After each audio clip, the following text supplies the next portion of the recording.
All right, you've seen the product. Now it's time to take action. It's all about that miracle food. My man Chakra Doctor has put some of the greatest superfoods on the planet here in one bottle for you. I know we see COVID going crazy and a lot of different things, testing our immune system. This right here is a perfect cleanse and reboot.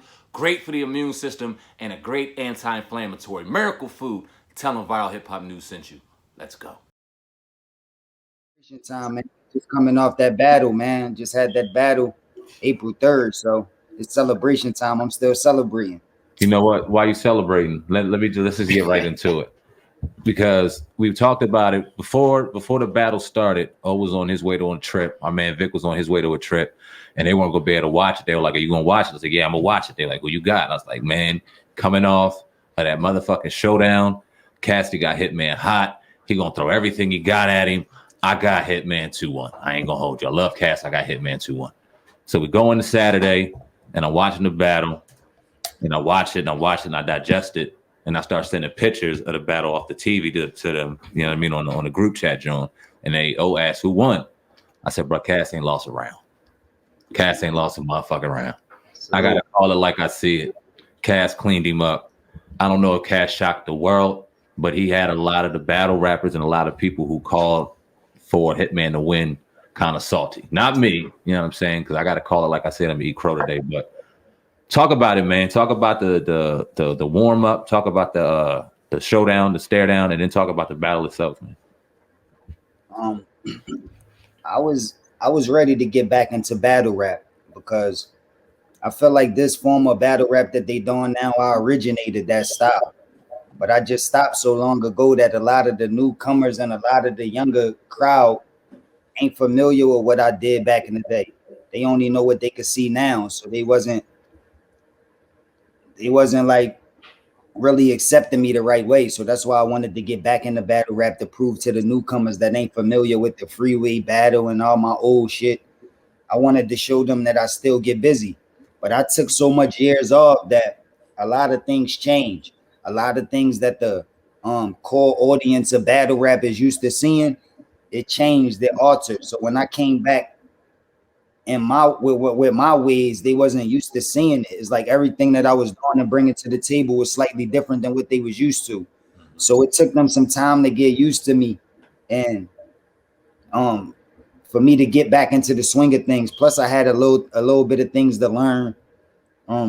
Like when I used to battle in the streets. The biggest crowd was a studio full of people. Like y'all seen the freeway battle, it was people in the studio, but it was just like our clique, our squad, like a small amount of people.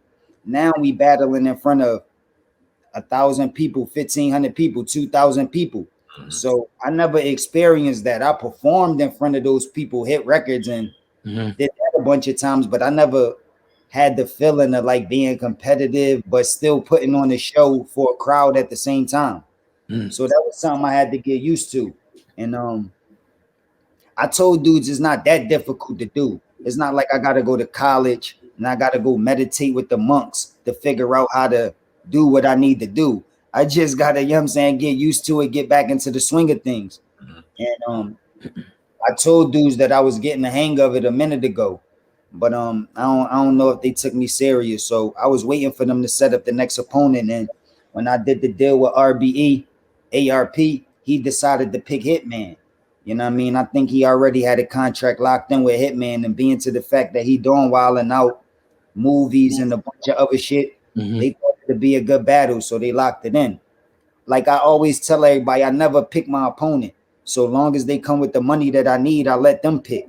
So once he locked it up with me, I told him he could pick whoever he wanted, and he decided to pick Hitman. And that's why I went down like that. A lot of people was doubting me because, like I said, I don't battle all the time. I really do music. I just released 3 projects: The Science, The Formula, and The Wise Man. So I'm so caught up in the music, people thought it was going to be impossible for me to get on the stage and beat like a professional battle rapper. Like that's what he known for, battle rapping. So they thought it was going to be impossible for me to do. So to be able to not only please my core audience, it's people that felt like I won every battle that I've been in, my core audience, the people that's informed with the science and really fuck with me. But I'm talking about the people that don't fuck with me, the people that was hating on me, the people that said that I was going to lose. gotta rekindle their statement now and gotta say that I won. So it's not like they just want to say I won. They really want to see me lose, but they still gotta say I won now. And that feel good. That feeling is the reason why I like to rap.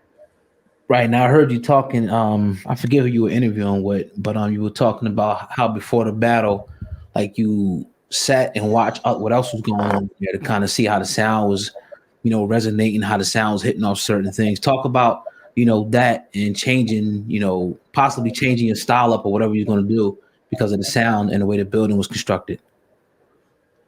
Yeah, I never been actually in the crowd of a battle rap. Like every time I've been at battle raps, I've been like backstage, on the stage.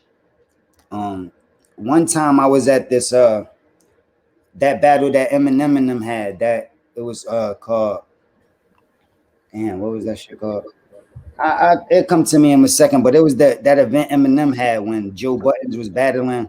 Okay. Hollow and Yeah. those series and all that. Well, I went there and I was in the crowd, but that wasn't really set up like the normal battles. It was like the stage was in the middle and the way the crowd was set up was pretty different than normal battle rap. But this was my first time like being in the crowd, hearing how the speakers sound, hearing how the crowd is able to hear the battle. Like when you on the stage, you hear it a lot different because the monitors is right next to you. But in the battle rap, the voices is only coming from the monitors, not the normal speakers that play music. So it's kind of difficult to hear it, especially like if you far away or you on the balconies or something. It's kind of difficult to hear the lyrics as loud as you would on the stage. So me being up in the balcony before I battled, I was able to see that, hear that, and get a feel with some of the things I would have to do to be able to impress people that might can't hear that good. Word. Now, going into the battle, you had him real hot. Obviously, the face off, he was real upset.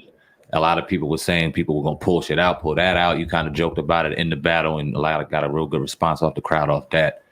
But talk about that. You got him out of his game. You know what I mean? Hitman is usually known for being relaxed, owning the room, being able to own the room with his bars. And it seemed like he was very uptight during the battle, all 3 rounds, even when he brought out Nick Cannon, which was dope. But the second Nick Cannon, I told Otis, the second Nick Cannon clapped you up, it deaded everything. Like if Nick Cannon would have came out there, even though everybody's cool, as an adversary to you, because he was a man of Hitman at the time in a battle, it would have looked real dope. But the second he started smiling and y'all grinning, and it kind of made it look showy for Hitman. I was like, damn. And then you truly after that. I think that's the mistake people making, thinking Nick Cannon came for Hitman. He might have been on his side because Hitman is his employee. So he had a relationship with the man. So he was able to bring him there and set it up for him to be there the right way. But Nick Cannon really came there for me. You never seen him at none of Hitman battles before because it wasn't important.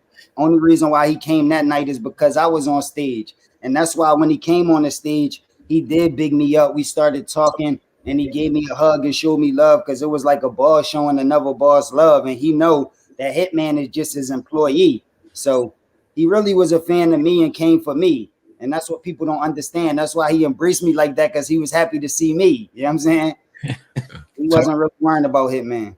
Talk about when he started playing off his brother and they started going back and forth in the 3rd round, and then stuff started getting kind of dicey. What happened there? His little brother be ruining a lot of battles. Like he be jumping out. I mean, this was between me and Hitman. I got a lot of dudes that was with me that could have jumped out and said lines or like act tough too, but that ain't what we dare to do. And his little brother got a little carried away. So the people that was with me ain't like it. So they just pushed him away. Like he was just getting too close and they pushed him away. And that's when the chaos started. But the chaos was really on his side. If you look back at the footage, the people that was out of control was all on his side.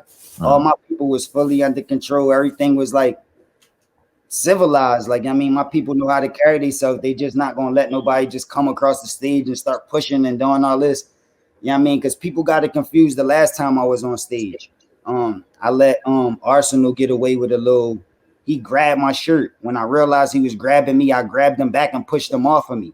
But people trying to run with that like he tough or he did something when he was apologizing to me on stage and all of these things. So I think people get it a little confused. Like you can just it is kind of WWE-ish now, but we not gonna be out there wrestling and pushing and shoving and doing all that. So I think show out got a little too out of hand, and that's where the chaos started at. At first, I was right there, you know what I'm saying, in the chaos. Mm-hmm. After this started getting too out of hand, the stage was little. I was too close to the edge of the stage. So the people that was there to hold me down, they pulled me back, you know what I'm saying, from the edge of the stage and out of the commotion until they calmed it down so we could get back to work. Yeah. Because if I would have did anything or anything would have happened, if I would have did anything or anybody would have did something to me, then the battle would have been over. So we was just trying to, you know what I mean, do what was best for the show. What's good, man? This is Sam Ant, CEO of Viral Hip Hop News. Listen, I appreciate each and every one of y'all who are going to check out this documentary. Shout out to my man Lonnie Fresh. Do me a favor, go to YouTube right now. Go subscribe to Viral Hip Hop News, one of the best hip hop platforms out here right now. We also have The Hub, Hip Hop News Uncensored, of course, the podcast, the baddest podcast out, the Hip Hop Uncensored podcast. We drop 7 days a week, doing this thing 100% independent. There was not one day that I was at work on the Fresh Prince of Bel-Air that I wished I was somewhere else. Now let's talk about the Players Club, because you, I think, correct me if I'm wrong, that's like your first major role in a movie, right? Taking over the game. Really appreciate each and every one of y'all. You can grab merch on the YouTube site. You can talk to me on there and much more. Sam Ant, CEO of Viral Hip Hop News. Appreciate each and every one of y'all. Oh God, you the man, Cass. I spit white like a clan mask, and I'm a hustler.